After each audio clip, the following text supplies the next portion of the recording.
Hello, I'm Hickey from interest.co.nz and welcome to 90 at 9, brought to you in association with ASB. This is your morning briefing where you get everything you need to know in 90 seconds at 9 o'clock, starting now with news of potentially a new bid for Hanover Finance to compete with the one already there from Allied Farmers.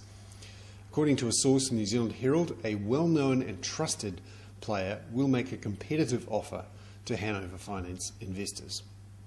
Meanwhile, overseas, Standard & Poor's has warned overnight that banks globally need a lot more capital.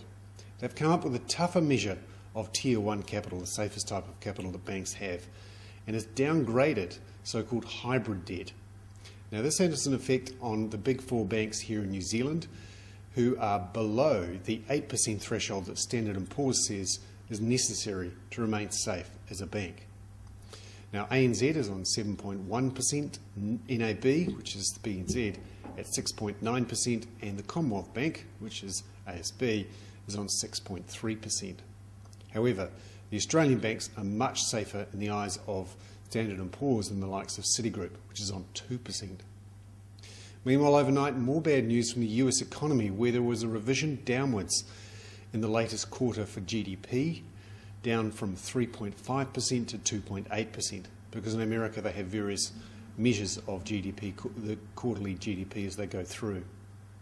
The US jobless rate is expected to remain over 10% until mid-2010 at least, and this dragged down stocks, and of course that meant dragged down the New Zealand dollar, which seems closely linked to the US stock market at the moment. The New Zealand dollar at 72 cents this morning. I'm Hickey. That was 90 at 9, brought to you in association with ASB.